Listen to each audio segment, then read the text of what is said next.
historias envasadas, lo que nadie explica, lo que no se aclara. Luces que bajan, el radar se vuelve loco. Objetos que vuelan, los vemos poco a poco. Es tecnología o vienen de otro plano. Buscando respuestas con el micro en la mano. Expedientes abiertos, casos sin final. Un viaje directo a lo sobrenatural. Pega al oído que empieza la sesión. El misterio se siente en esta dimensión. Dale play. Buenas, bienvenido a otro episodio de Historias Condensadas. Aquí transformamos historias complejas en relatos breves, claros y fascinantes. Si tienes poco tiempo pero mucha curiosidad, estás en el lugar correcto. El 24 de junio de 1947, un piloto civil llamado Kenneth Arnold volaba cerca del Monte Rainier. En el estado de Washington, sí. Eso es. El caso es que mientras volaba observó 9 objetos extraños brillando en el cielo. Una imagen potente, desde luego. Totalmente. Pues al aterrizar le contó a la prensa lo que había visto y en ese preciso instante un periodista llamado William Beckett redactó un artículo, cometió un error de interpretación monumental y bueno, sin quererlo, diseñó la estética del mayor misterio del siglo XX. O sea, así de frágil es la historia. Es un inicio perfecto, la verdad, porque nos demuestra que un fenómeno global no siempre nace de un evento innegable, ¿sabes? A veces surge de un simple fallo de comunicación. Claro, un malentendido. Exacto. Ese día de 1947 marca literalmente el origen visual de lo que hoy conocemos como el fenómeno ovni. Vale, vamos a desgranar esto porque de verdad que es el equivalente a la peor partida del juego del teléfono escacharrado. Pero a escala planetaria. Madre mía, sí, tal cual. A ver, Kenneth Arnold describe la trayectoria de esos objetos, pero en ningún momento dice que tuvieran la forma geométrica de un platillo. Nada de discos de metal, ¿no? Para nada.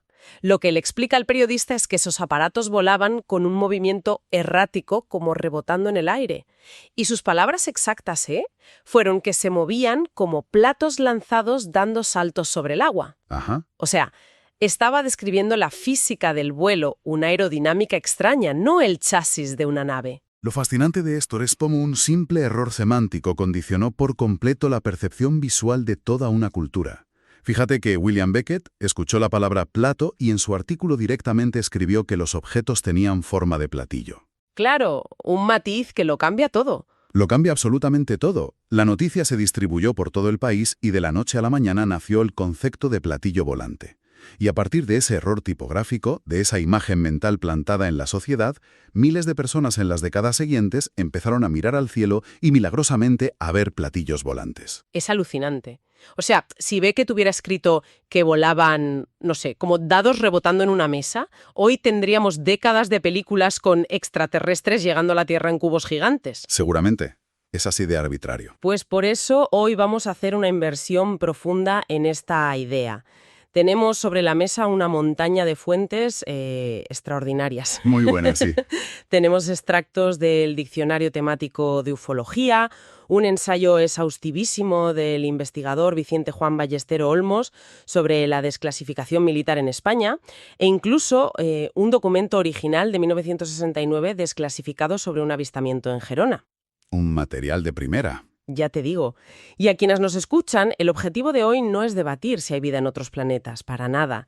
La idea es entender cómo funciona nuestra mente y cómo se construye un mito moderno, desde esa pequeña redacción de periódico hasta llegar a expedientes sellados por la inteligencia militar.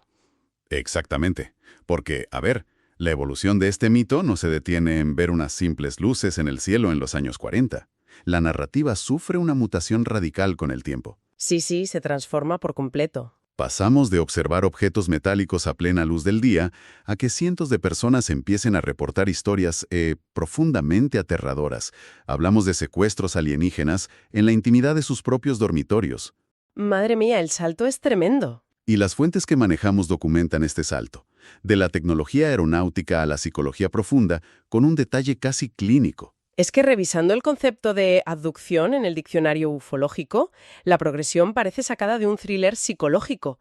Todo empieza a escalar en 1957, en Brasil, con el caso de un granjero llamado Antonio Vilas Boas. Un caso pionero, sin duda. Y es clave porque introduce un elemento que no estaba en el radar de nadie hasta entonces, el contacto físico. Concretamente, un componente sexual y reproductivo con una supuesta tripulante a bordo de la nave. Es un reflejo clarísimo de los miedos a la supervivencia de la especie en plena Guerra Fría, ¿no te parece? Totalmente. Es la ansiedad de la época proyectada. Y bueno, poco después, en 1961, llega el caso que establece la plantilla definitiva, el del matrimonio de Betty y Barney Hill, en Estados Unidos. Ah, ¿el famoso mapa estelar? Ese mismo. Ellos introducen un mecanismo que cambiaría la investigación ufológica para siempre. Me refiero al uso de la hipnosis regresiva. Afirmaron que, bajo hipnosis, pudieron recordar haber sido sometidos a exámenes médicos y haber visto mapas estelares. Claro, el problema, desde un punto de vista psicológico y médico, es que la hipnosis no es una grabadora que reproduce la realidad tal cual. No, en absoluto.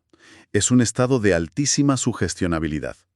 Si al cerebro se le presiona para recordar algo que no existe, pues simplemente lo fabrica. O sea, crea el llamado síndrome del falso recuerdo. Y ahí es donde la mente mezcla miedos personales con imágenes que ha absorbido de la cultura popular. Eso es. Pero el verdadero salto sin red ocurre en los años 80. Ahí es cuando entran en escena figuras como Bud Hopkins. Uf, Bud Hopkins. Este hombre, era un artista plástico. No tenía ninguna formación en psicología ni psiquiatría, pero decidió convertirse en el gran investigador de las abducciones. Y Hopkins se saca de la manga un concepto peligrosísimo: el tiempo perdido. Un concepto que, claro, cambia las reglas del juego por completo. Totalmente, porque democratiza el secuestro extraterrestre, por así decirlo. Exacto. Ya no hace falta que vayas conduciendo por una carretera solitaria en medio de la noche y veas una nave inmensa plantada en el suelo. No, que va. Hopkins empieza a divulgar que si llegas tarde a casa, si te desorientas conduciendo un día cualquiera, o si simplemente tienes un lapso de memoria de un par de horas, pues cuidado. Podrías haber sido secuestrado. Eso decía él, que podrías haber sido secuestrado por alienígenas y tu mente lo ha bloqueado.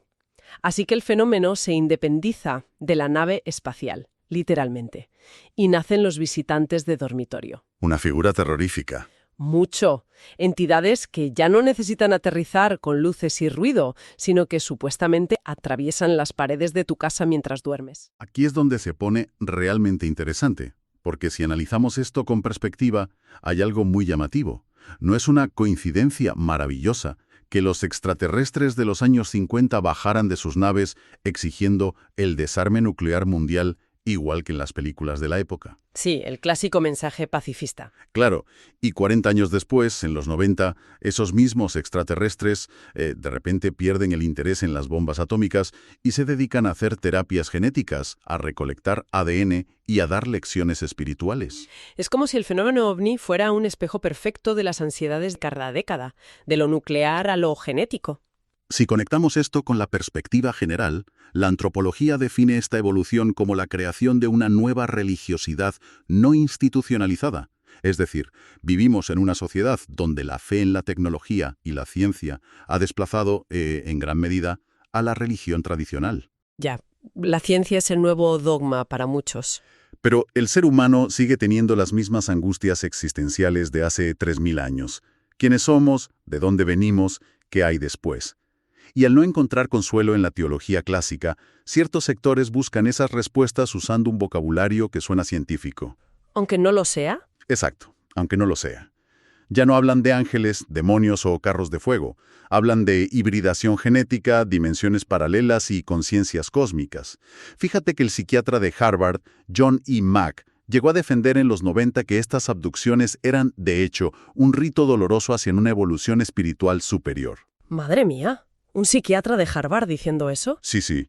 Es pensamiento mágico, pero vestido con bata de laboratorio. Y lo mejor es que las fuentes científicas que analizamos hoy nos dan las herramientas exactas para entender qué está pasando realmente en el cerebro de estas personas. Porque, a ver, la angustia que sienten es real. Eso no se puede negar. El miedo lo viven de verdad, por supuesto. Claro. Cuando alguien dice que se despertó en mitad de la noche, paralizado, con una figura oscura a los pies de la cama, está describiendo algo clínico, concretamente una parálisis del sueño combinada con alucinaciones hipnagógicas. Una mezcla explosiva. Y hay que explicar cómo funciona esto a quienes nos escuchan, porque es fascinante.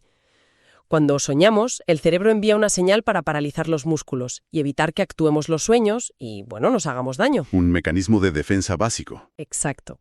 Pues la alucinación hipnagógica ocurre cuando te despiertas abruptamente, abres los ojos, pero ese interruptor químico de la parálisis aún no se ha apagado.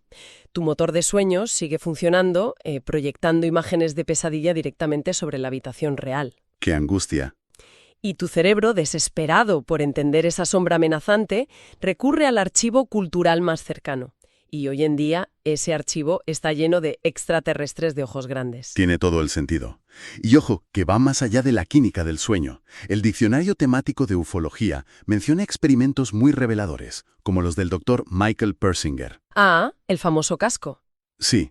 Él diseñó un casco que aplicaba campos electromagnéticos muy débiles, pero muy específicos, directamente sobre el lóbulo temporal del cerebro humano. Esta es precisamente el área que gestiona nuestra percepción espacial y el sentido del yo. ¿Vale? ¿Y qué pasaba al estimularla? Pues que al estimular magnéticamente esa zona, producía una disfunción temporal. Los sujetos del experimento, estando completamente despiertos y sanos, reportaban sentir una presencia invisible en la habitación junto a ellos. ¡Wow! ¿Literalmente sintiendo fantasmas o alienígenas bajo demanda en un laboratorio? Exacto. Es la biología humana mal interpretando sus propios fallos de hardware, por así decirlo. Entonces, claro, si el cerebro humano es tan fácil de engañar en la oscuridad de un dormitorio, ¿qué ocurre cuando sacas a miles de esos cerebros defectuosos al campo a buscar respuestas? Pues que se lía una muy gorda. Ya te digo. Y aquí es donde las fuentes nos llevan a la parte más sociológica. En España hubo un fenómeno masivo en los años 80 llamado alerta ovni. La gente se organizaba para salir a la montaña e intentar establecer contacto telepático con naves espaciales. Fue un furor absoluto. Todo venía impulsado por programas de radio nocturnos, y los resultados, vistos con la distancia del tiempo, son un estudio sociológico de primer orden. Totalmente. Hay casos documentados en el ensayo que rozan lo cómico. Por ejemplo, en junio de 1989, un programa de radio convocó a miles de personas en el macizo del Garraf, cerca de Barcelona. Sí, me acuerdo de leer sobre esto. La idea era meditar colectivamente para atraer a los llamados hermanos cósmicos. ¿Y cuál fue el resultado? Pues una tormenta espectacular, lluvia torrencial y un atasco de tráfico que colapsó toda la zona. Nada de extraterrestres. Menuda tela. Y apenas unos días después, fíjate, repitieron la hazaña en Canarias, en el Parque Nacional de las Cañadas del Teide. Lograron reunir a cerca de 10.000 personas en plena noche. 10.000 personas mirando a la negrura absoluta, sugestionadas, esperando ver algo. Y por supuesto, cuando juntas a tanta gente sugestionada, claro que ven cosas. Exacto. Empezaron a gritar señalando luces erráticas en las laderas y en el cielo, que resultaron ser, pues, por un lado, bromistas caminando con linternas por el monte, y por otro, simples aviones comerciales que entraban en las rutas de aproximación al aeropuerto. Es el poder absoluto de la sugestión de masas. Pero, a ver, lo verdaderamente interesante es el contraste. Porque mientras 10.000 civiles, congelados de frío, intentaban contactar con aviones de pasajeros mediante telepatía, los verdaderos expedientes del misterio se estaban acumulando en un lugar muy distinto, en los cuarteles del Ejército del Aire. Exacto. Y aquí entramos de lleno en la segunda gran fuente de nuestra inmersión de hoy, el proceso de desclasificación militar en España. Pasamos de la histeria colectiva de la radio a la fría pantalla de un radar militar. Y hay que destacar que España cuenta con uno de los procesos de desclasificación más rigurosos de toda Europa, que tuvo lugar entre 1992 y 1999. Fueron varios años de trabajo intenso, sí. Fue un esfuerzo conjunto. Investigadores civiles, notablemente Vicente Juan Ballester Olmos, lograron establecer un puente histórico con las Fuerzas Armadas. El Mando Operativo Aéreo, conocido como el MOA, que es el centro neurálgico que vigila y defiende el espacio aéreo nacional, decidió abrir sus archivos. Una decisión histórica. Mucho. Oficiales de altísimo rango, como el teniente coronel Ángel Bastida y su sucesor Enrique Rocamora, se encargaron de revisar carpetas que llevaban el sello de confidencial desde 1968. La acción siempre dice, y esto lo escuchamos constantemente, que si los militares desclasifican casi 2.000 páginas de documentos por iniciativa propia, es solo una tapadera. La típica teoría del encubrimiento. Claro, dicen que están soltando expedientes irrelevantes, las migajas, para mantener a la población entretenida mientras ocultan lo de verdad, los platillos estrellados en garajes subterráneos y todo eso. Entonces, leyendo a Ballester Olmos y analizando el proceso, ¿cómo sabemos que esto no es un simple lavado de cara institucional? Es una duda muy lógica. Cualquiera se lo preguntaría. Pero el análisis detallado del proceso demuestra un nivel de transparencia institucional inusual. El Ejército del Aire no hizo una selección cosmética para proteger su imagen. Ah, ¿no? Que va. Desclasificaron incidentes que francamente los dejaban en mal lugar. Entregaron expedientes donde se evidenciaba que la tecnología de radar militar más puntera fallaba miserablemente. Casos donde se activaron cazas de combate persiguiendo fantasmas atmosféricos y protocolos de comunicación que colapsaron por completo. O sea que mostraron sus propias vergüenzas sin problema. Exacto. De hecho, el rigor fue tal que el propio teniente coronel Bastida, todo un alto mando militar, estudió los cuestionarios metodológicos que usaban las asociaciones civiles de ufología y los integró para modernizar la normativa militar oficial de cómo un piloto debía reportar una anomalía. ¡Wow! Militares aprendiendo de civiles en este tema. Tal cual. Se entregaron 84 expedientes al completo. Y fíjate, la única censura aplicada, que estaba totalmente ajustada a derecho, fue borrar el nombre de los testigos para proteger su privacidad. Nada más. Pues si tenemos esos 84 expedientes sobre la mesa, vamos a abrirlos. Porque, a ver, una cosa es que un grupo de entusiastas confunda una linterna en el TID. Y otra muy distinta es que operadores de radar de la Defensa Nacional o capitanes de barco comerciales entren en pánico. ¿Qué demonios veían en sus radares? Los archivos desclasificados son un catálogo brillante de cómo las leyes de la física, la astronomía y la meteorología conspiran para engañar a nuestros sentidos. Empecemos por un caso muy visual. El caso del platillo volante de Blanes, en agosto de 1982. Cuéntame. El expediente militar recoge el testimonio de un ciudadano que estaba en un ático frente al mar en plena noche. Observa un objeto discoidal inmenso, rotando sobre sí mismo con ventanas iluminadas. Realizó unos dibujos detalladísimos que parecen sacados del departamento de arte de una película de Spielberg. Y esos dibujos hoy constan en el archivo oficial. Pero, claro, me imagino que la investigación de inteligencia militar cruzó las fechas y las trayectorias de vuelo de esa noche. Y la conclusión, supongo, rompe toda la magia. Absolutamente. Resultó que esa noche, frente a esa costa, operaba una simple avioneta publicitaria, arrastrando un enorme panel de luces intermitentes. Madre mía. ¿Y cómo alguien confunde una avioneta con una nave espacial inmensa y rotatoria? Pues la respuesta está en la física de la visión humana. Existe algo llamado el efecto autocinético. Verás, cuando miras fijamente un punto de luz solitario en un fondo completamente oscuro, sin estrellas ni montañas de referencia. Como el cielo sobre el mar de noche. Exacto. El ojo humano, que hace micromovimientos involuntarios constantes, engaña al cerebro. Al no tener un marco de referencia espacial, el cerebro asume que es la luz la que se mueve de forma errática. Si a eso le sumas las luces parpadeantes del cartel apagándose y encendiéndose, pues la mente construye la ilusión de un disco giratorio. ¡Qué fuerte! Tu propio ojo te está montando una película de ciencia ficción.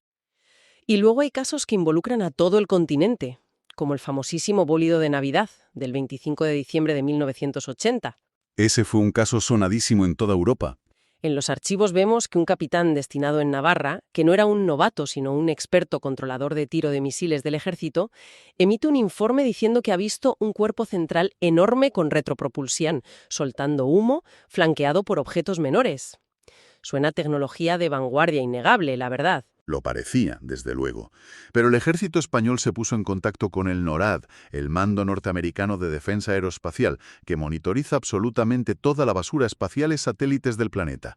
Y confirmaron que a esa hora exacta, lo que cruzó el cielo de Europa occidental fue la reentrada en la atmósfera terrestre del cohete impulsor de un viejo satélite soviético, el Cosmos 749. Un trozo de chatarra espacial ardiendo. Claro, pero hay que entender cómo se ve una reentrada atmosférica desde el suelo. Un trozo de metal gigantesco chocando contra la atmósfera a 28.000 kilómetros por hora se convierte en una bola de plasma incandescente y al ir fragmentándose por el calor genera piezas más pequeñas que vuelan en perfecta formación a su lado, dejando una estela de condensación. exactamente igual que el sistema de propulsión de una nave de combate que vemos en el cine. Es que visualmente es idéntico a una nave nodriza soltando cazas, si no sabes lo que estás mirando. Pero no solo la vista humana falla en estos informes. Las máquinas también tienen alucinaciones. Y aquí quiero mencionar el que me parece el caso más espectacular del ensayo de Ballester-Olmos. El incidente del radar Nécora, en Galicia, en diciembre de 1989. Ese expediente es un guión de cine por sí solo. Es que describe un caos total. Un radar militar detecta un eco estático, un objeto masivo suspendido en el aire, y la alerta dura nada menos que 11 horas. 11 horas. Se disparan los protocolos de emergencia, por radio, los aviones civiles son desviados de sus rutas en mitad de la noche. Es el escenario de pesadilla de cualquier controlador aéreo. Y sin embargo, la resolución de este caso requirió conocimientos avanzados de meteorología. Se trató de una propagación anómala, que subimos en altitud. Pero aquella noche hubo una inversión térmica extrema en Galicia. Una capa de aire caliente atrapó aire muy frío debajo. Y resulta que esto actúa como un espejo para las ondas de radar. Vale, o sea que la señal rebota donde no debe. Eso es. La señal del radar subió, rebotó en esa capa térmica, chocó contra el mar o la montaña y volvió a la antena. En la pantalla de fósforo verde, eso se dibujó como un objeto físico gigante e inmóvil en el cielo. Un objeto fantasma creado por el clima. Exacto.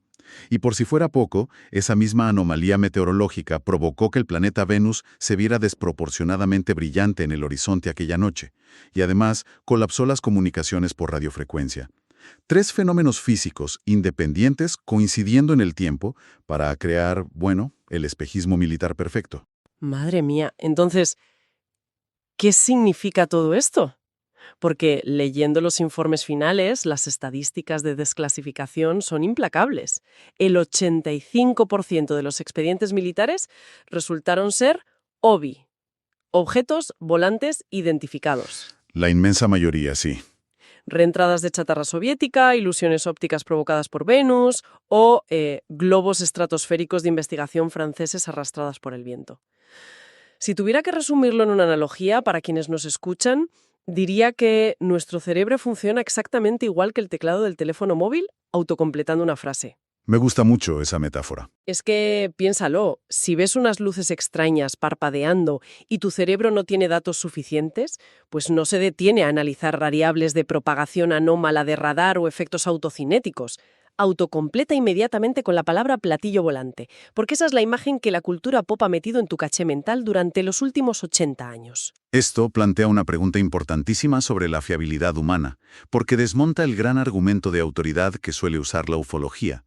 Se suele pensar que si un testigo lleva uniforme, su testimonio es infalible. Claro, si lo dice un general, tiene que ser verdad. Exacto. Pero estos expedientes demuestran que un piloto de combate con miles de horas de vuelo o un capitán de navío tienen la misma biología falible que cualquiera de nosotros. Sus ojos sufren las mismas ilusiones ópticas y sus radares son igual de vulnerables a las inversiones térmicas.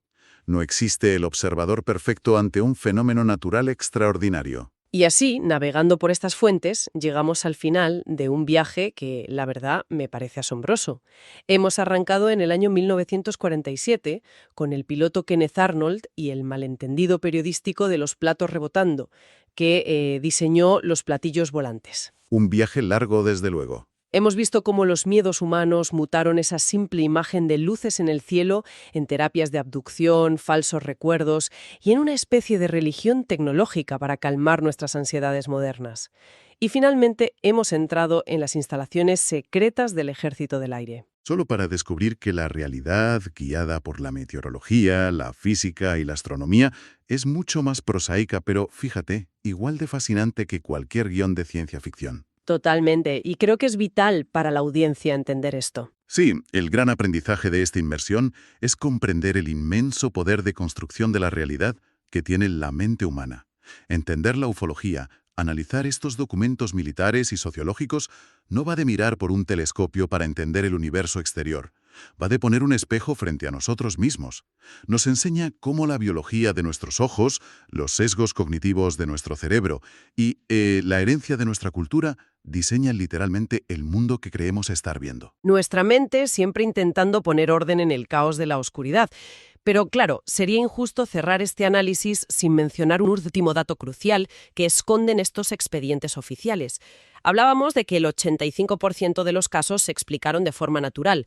Un 14% extra se archivó simplemente por falta de datos suficientes para investigar, pero queda un 1%. El famoso 1% irresoluble. Exacto.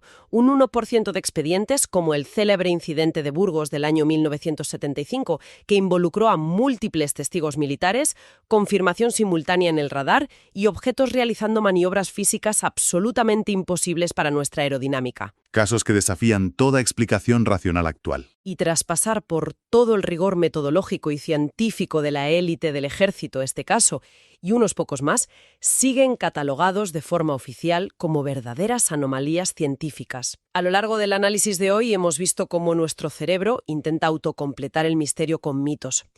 Pero el verdadero misterio, el pensamiento que lo cambia todo para quien nos escucha, es darse cuenta de que a pesar de toda nuestra soberbia tecnológica, nuestros radares y nuestros conocimientos, la propia naturaleza, o el universo, todavía tiene fuerzas operando en nuestro propio cielo que somos absolutamente incapaces de comprender.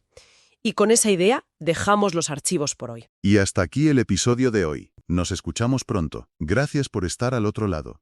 Nos vemos en el siguiente episodio de Historias Condensadas. ¿Viste eso en el cielo?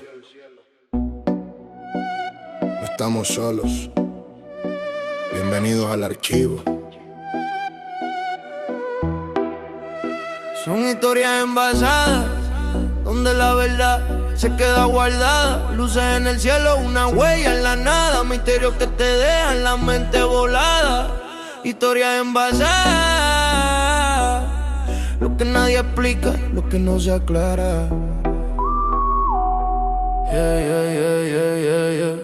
Luces que bajan, el radar se vuelve loco. Objetos que vuelan, los vemos poco a poco. Es tecnología o viene de otro plano. Buscando respuestas con el micro en la mano. Expedientes abiertos, casos sin final.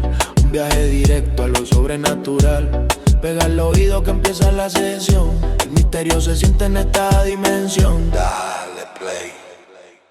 Esto es historia envasada. Conéctate. Historias envasadas. El beat del misterio. Abre la tapa. Libera el misterio. Abre la tapa. Libera el misterio. No necesitas horas para conocer la verdad. Bienvenidos a Historias Envasadas. Caminando por la ciudad o mirando al cielo, buscando respuestas que nos quiten el velo. Casos reales, archivos de lo extraño, lo que la ciencia ignora hace muchos años. No te hablo de cuentos, te hablo de datos. Ovnis en el radar, encuentros de altos estratos. No hace falta dar vueltas ni perder el control. Aquí el misterio se sirve bajo el sol. Resumido y directo para que lo entiendas bien. La dosis perfecta que te vuela la 100. Buen tempo, historias envasadas. La verdad del cosmos aquí está guardada. Misterio compacto, potente y real. Un viaje directo a lo sobrenatural. Buen tempo, no pierdas el hilo. Suscríbete ahora y escucha con sigilo. Buen tempo, que el caso no muera. La próxima historia ya está en la espera. Fue un rayo de luz, un visitante estelar. Un caso sin firma, difícil de explicar. Te lo cuento sencillo, te lo explico con flow. Porque lo bueno en frasco, pequeño da el show. Cada episodio es un nuevo expediente. Para mentes curiosas, para gente valiente. No te quedes afuera, dale click al botón. Que la comunidad cree que en esta dimensión. Si quieres más ovni, si quieres más dudas, la suscripción es la llave que te ayuda. Suscríbete, no te lo pierdas. Buen tempo, historias envasadas. La verdad del cosmos aquí está guardada. Misterio compacto, potente y real. Un viaje directo a lo sobrenatural. Buen tempo, buen tempo. Suscríbete al canal. Es el momento. Historias cortas, misterios gigantes. Nos vemos en el próximo envase. Efecto de interferencia desapareciendo. Historias envasadas.